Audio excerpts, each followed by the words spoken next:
വിശുദ്ധ മത്തായിയുടെ സുവിശേഷം അധ്യായം 12. വിശുദ്ധ മത്തായിയുടെ സുവിശേഷം 12 അധ്യായത്തിൻ്റെ 14 മുതലുള്ള ഭാഗങ്ങൾ.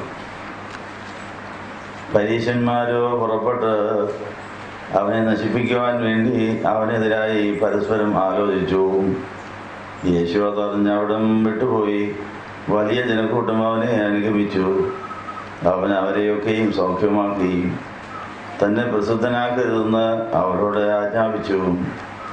യെശയ്യാ പ്രവാചകൻ മുഖാന്തരം അരുളി ചെയ്തത് നിവൃത്തിയാകുവാൻ തന്നെ, ഇതാ ഞാൻ തിരഞ്ഞെടുത്ത എൻ്റെ ദാസൻ, എൻ്റെ ഉള്ളം പ്രസാദിക്കുന്ന എൻ്റെ പ്രിയൻ. ഞാൻ എൻ്റെ ആത്മാവിനെ അവൻ്റെ മേൽ ആവസിപ്പിക്കും.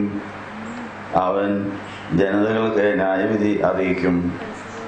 അവൻ കലഹിക്കുകയില്ല, നിലവിളിക്കുകയില്ല, ആരും തെരുക്കളിൽ അവൻ്റെ ശബ്ദം കേൾക്കുകയുമില്ല. അവൻ ന്യായത്തെ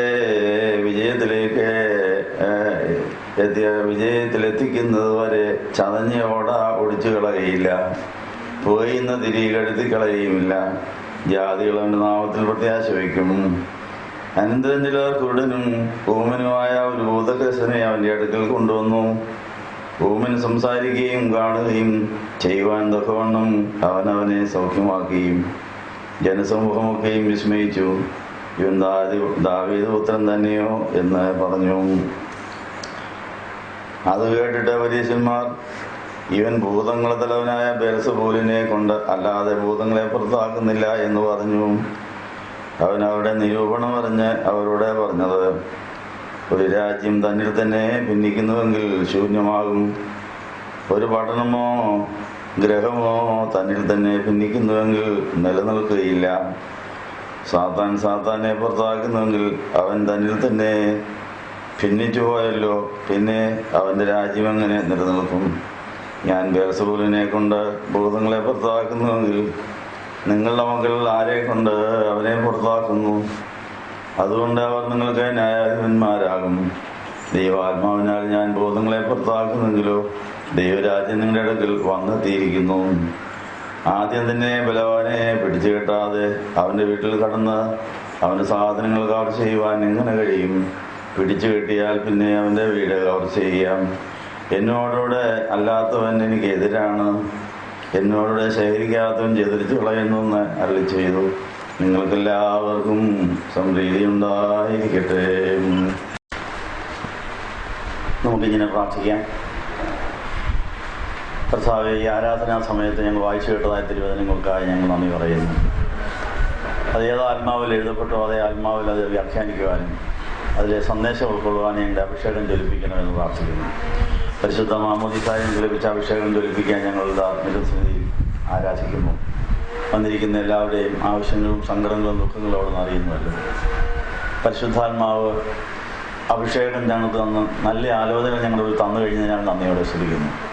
പരിശുദ്ധാത്മാവിൻ്റെ അഭിഷേകമുള്ളവരെ ആരും ഉപദേശിക്കേണ്ട കാര്യമില്ലെന്ന് 1 യോഹന്നാൻ 2:27 പറഞ്ഞ വചനപ്രകാരം അഭിഷേകമുള്ളവരായിരിക്കുന്ന നിൻ്റെ മക്കൾ ഇവിടെ ആരാധിക്കാൻ വന്നു.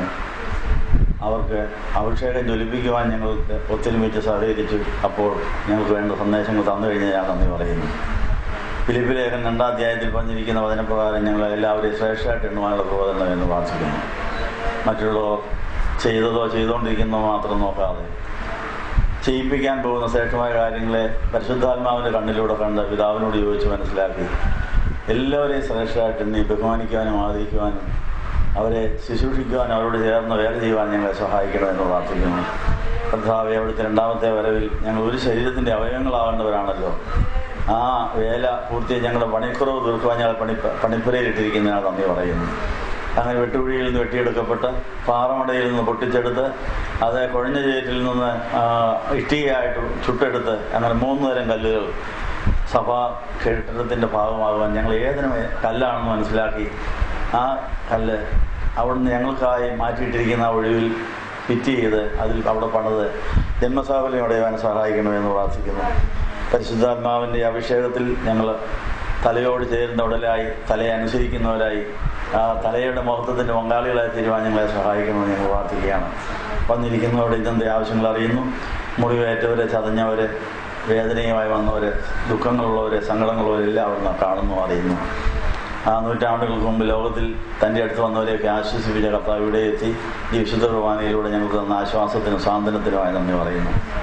അന്ന് എല്ലാവരെയും അനുഗ്രഹിക്കണമേ. ഞങ്ങൾക്ക് വേണ്ട സന്ദേശങ്ങളെല്ലാം തന്നു കഴിഞ്ഞതിനാൽ നന്ദി പറയുന്നു.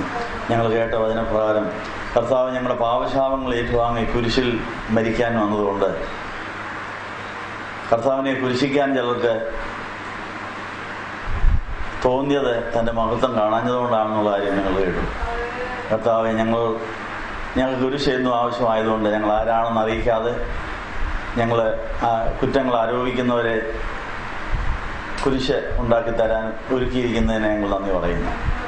അദൃശ്യനായ ദൈവത്തിൻ്റെ പ്രതിമയായ ലോകത്തിൽ അവതരിച്ച കർത്താവിനെ ഭൂതഗ്രസ്തനാണെന്നും വഞ്ചകനാണെന്നും കള്ളനാണെന്നും ഒക്കെ പറഞ്ഞ് കുരിശിക്കാനായിട്ട് പിതാവ് പലരുടെ ബോധവിചാര ഹൃദയങ്ങളെ വികലമാക്കിയത് ഞങ്ങൾ നന്ദി പറയുന്നു. ഞങ്ങൾ ആ യേശുവിനെ അനുഗമിക്കുമ്പോഴൊക്കെ നാൾതോറും എടുക്കേണ്ട കുരിശ് കിട്ടാൻ ഞങ്ങൾ ആരാണെന്ന് മറ്റുള്ളവർ മനസ്സിലാകാതെ നീ മറ വയ്ക്കുന്നതിന് നന്ദി പറയുന്നു. അതെല്ലാം തിരിച്ചറിഞ്ഞ് അതിൻ്റെ എല്ലാ മധ്യത്തിൽ വേല തികച്ച് നിവൃത്തിയായി എന്ന് പറഞ്ഞ് പോകാൻ ഞങ്ങളെ സഹായിക്കണമെന്ന് യേശുവിൻ്റെ നാമത്തിൽ യാചിക്കുന്നത് പിതാവിനും പുത്രനും പരിശുദ്ധാത്മാവിനും സ്തുതിയേൽക്കാനായിട്ട് തന്നെ. യജമാനൻ